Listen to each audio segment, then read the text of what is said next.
Good afternoon. This is Paramedic Pat with my True Paramedic Stories.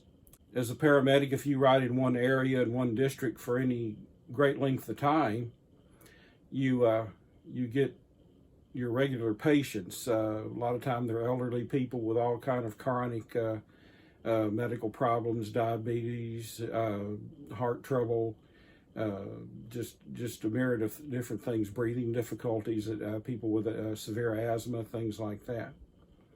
So you get to where you know these people. So and no bad thing intended by it, but we do call them frequent flyers because we're out at their homes quite often. In fact, in the rural area I rode in for many years, a lot of our frequent flyers, the dispatcher would dispatch it out and actually tell you, go to Miss Jones' house. She's having trouble breathing again. So that's how much we got to know a lot of the regular people in our area. Now, some of the frequent flyers we had, one young man that we saw quite often in the small rural town where I rode many years ago. He was what we referred to as, or what would have been referred to in olden days as the town drunk. This young man unfortunately had an alcohol problem, a very severe one. And on top of that, he also had epilepsy, and he was prone to seizures, which of course doesn't mix well with drinking alcohol. And we made many a call on him. He would be passed out on the sidewalk. One time he rode a bike. He knew he couldn't drive, so he rode a bicycle all over this small town. And there'd be times we'd be called out to a man down at the intersection of, Smith and Jones Street, and he would be laying in the middle of the intersection unconscious, or in what we call a postictal state, which is after a seizure, to when you're confused and you're not really with it yet, and so we'd be called out to him there. Other frequent flyers we had, a lot of our regular asthma patients were what we referred to as that also. We had one lady that was a fortune teller, and she was a real bad asthmatic. She still smoked, and she was unique in the fact that she lived in a 2-story trailer home. Now, when I first heard about this 2-story trailer home, I didn't believe it. But I made a call at her house one night, her home one night, and what they had done is stacked a smaller trailer on top of her regular trailer and then built these rickety steps out of wood that took you up to the 2nd story. On a number of occasions, she would call for the ambulance while she was upstairs on the 2nd floor, and we would have to carry her down in a chair because it was just luckily it was too rickety to get the stretcher up and down. Other frequent flyers we had were a couple, and they lived in a small little home there in the city limits, and both of them had heart trouble. Both of them had various heart conditions, and it wasn't unusual for us to be toned out and to go start treating one of them, and while we were checking on the husband, the wife would start to complain of chest pain, and they both really had cardiac troubles. One night, while we were checking him out and his blood pressure was really sky high, she complained of not feeling well and found out she was having some chest pain and her blood pressure was real high. We ended up transporting both of them in the ambulance as patients that night. One of the stranger things about this elderly couple that we got to transport quite often was when you would ask the old gentleman about his heart trouble and why he had heart trouble or a history of his heart trouble, he would tell you in all seriousness, because I thought he was joking the first time, but in all seriousness, he would tell you that a voodoo priestess in Louisiana had put a curse on him when he was younger. He wholeheartedly believed that the condition of his heart and everything was caused by a voodoo curse. So that was it was something that you remembered whenever you were called to the house, as wondering if he was going going to blame whatever was happening to him that day on the voodoo priestess that cursed him many years before. But we treated him. Whatever he was complaining of, we did our best to make him comfortable and get him onto the hospital. So we have our frequent flyers. But the one I'm going to talk about today is a young man that I met when he was 3 days old. And all I'll tell you is his first name was Lee. And most of us in the territory where he lived got to know him and his parents due to the many calls we made at their house and at other locations. I met Lee when he was 3 days old. He had been born at home. And we got a call one day that a baby not breathing. Gave the address. It wasn't far from our station. We rolled up, and as we rounded the corner to get to the house, we saw a woman standing in the front yard with a small baby in her arms. We pulled up, stopped, and she ran over. As I got out of the ambulance, she ran over and just thrust her newborn baby into my arms. In that length of time, I saw that he was very cyanotic, which is the blue, purple color that you get when you have a lack of oxygen.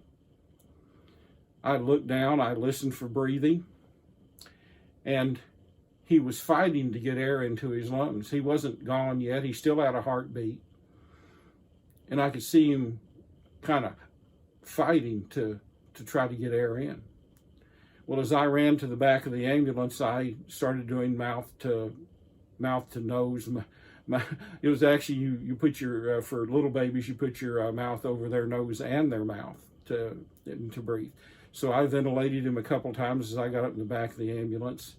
By then, my partner had gotten into the back and grabbed the bag valve mask, and we started ventilating him with supplemental oxygen. Now, after a minute or two of ventilating for him, he started to breathe on his own. And he lived through that. And what they found out after he was in the hospital is they found out he had what they called then is transposition of the great vessels of the heart, and which it's a birth defect to where the aorta and the veins and all that are kind of all jumbled up. And the end result is they don't oxygenate very well because not all their blood gets oxygenated properly because of the nature's rerouting of their heart plumbing. So we got to know him. We made a couple calls when he was little. He would turn cyanotic and his mother would call. But the next time I actually had an interaction with him was about 3 years later. Now, if you remember in my episode 2, I talked about making a call at a prison to treat a man that had SVT, supraventricular tachycardia. And I think I mentioned in that video that we had used a new drug called adenosine or adenosine to convert his really fast heart rate back to a normal heart rate. Well, before that, one of the only ways to do it was what we called cardioversion. And in cardioversion, you take the defibrillator on your monitor, and you give them a counter shock that's introduced at a specific moment in their heart rhythm. And the monitor itself knows where to do this. But what you would do is on a child, it would be like 50 joules of energy to do it. Well, we got called to a doctor's office, went in and saw that it was Lee and his mother. And on the monitor that in the doctor's office, it was a cardiologist. On the monitor, his heartbeat was running well over 200 beats a minute. He was having difficulty breathing. He was semi-conscious. He kind of moaning and groaning. And we quickly got him out to the ambulance. Well, this is the days before the adenosine. The only option I had was to do a counter shock. I'd never done it before. I never did it again. I was able to use a adenosine. And he was very small and frail for his age. And we had him on oxygen. So what I did was I turned him on his side. and I put the paddles, one on his chest and the other one in the middle of his back. On children, that was one of the best ways to make sure you got the charge, the electrical impulse that you wanted to defibrillate, that you got that electrical charge straight through their heart. So I cleared the scene. I had him on his side. I hit the sync button. It's a little button on the monitor that waits until the exact moment in the rhythm to inject the shock. So like I said, we grease up the paddles and everything, and I put them on him on the front and back. Made sure I was at the right power setting. Held the buttons down. It was maybe a second, and then it discharged. Well, little Lee went as stiff as a board. He just his legs straightened out. In fact, he kicked the oxygen bottle that was on the stretcher into the floor. That was quite a start. It kind of startled all of us when that clanked on the floor. And he remained stiff like that for several seconds. And it was almost like, I told you about the reaction of the prisoner, kind of eyes rolling back. Well, his eyes didn't roll back, but he definitely reacted to being shocked because he was semi-conscious at the time. But it worked. I looked at the monitor. I waited a minute. I already had him hooked with the electrodes where I could see what was going on. And he converted to, there again, a sinus tach of about 120, 30 beats a minute. And we went on to the hospital with him. So he was another one that at that time was a true save, because your heart running that fast for very long is going to it's going to eventually quit beating, because it's just going faster than it's like running a car at full speed. The motor's going to blow up on you eventually a lot sooner than it would if you drove at normal speed. Now, as time went on, several of us in that service in that area transported this young man. And it was usually something fairly serious, but he grew up to where he was finally made it to 6 years old. He had many surgeries in between. But one thing he always wanted to do was to play Little League baseball. His older brother was very good at it. And he idolized his older brother, so he wanted to be like the older brother and play baseball. Well, of course, with a severe heart defect like he had, he couldn't run. He couldn't really play baseball. But what they had agreed to do was to let him bat. All he was supposed to do, he had a pinch runner, and he got to get up to the plate, and he was going to be able to at least hit the ball.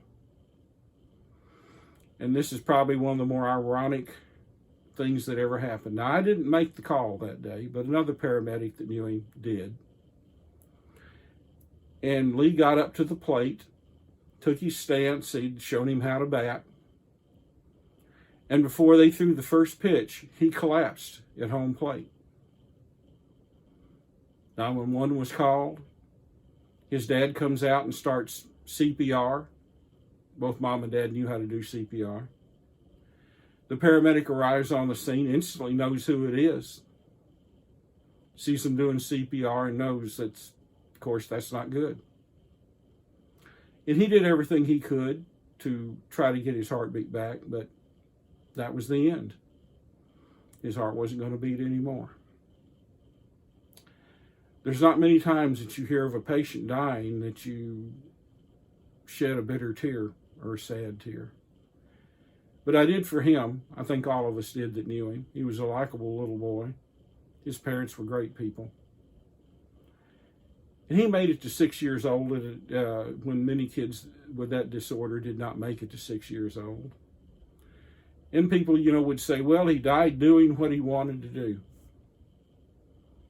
Well, sometimes that's a way to justify something. But it was a sad deal all around. And like I say, all of us in our service in that area knew him. His parents ended up joining the fire department. They went and took their training, became EMTs. They felt like they wanted to give back to the community for the fact that several of us that lived in that area had worked on him and treated him at various times. So you never know what you're going to have was as far as a frequent flyer. And I call him that because we made many, many a call on him. We all knew in our heart that one of us one day would make the call and we wouldn't be able to save him. Now, I wasn't on that call, but Chuck was, and he knew him. He was one of the few patients that I went to his funeral. So you do get attached to some people. You try not to, but it was hard not to with this young man. So that's the story of Lee.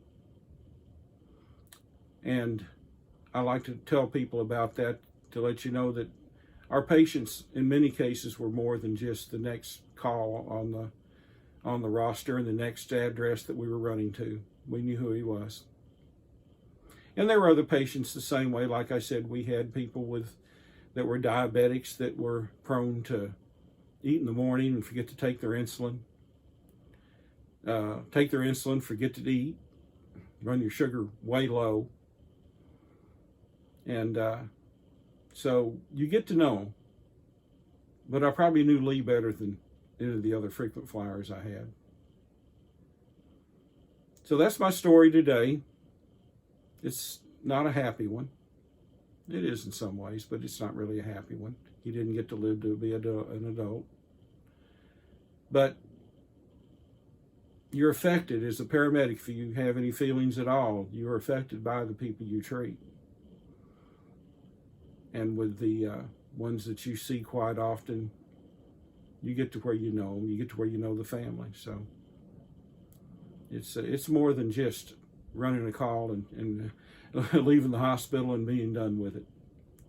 Especially if you're in a small community where you ride the same area all the time. You get to know your patients.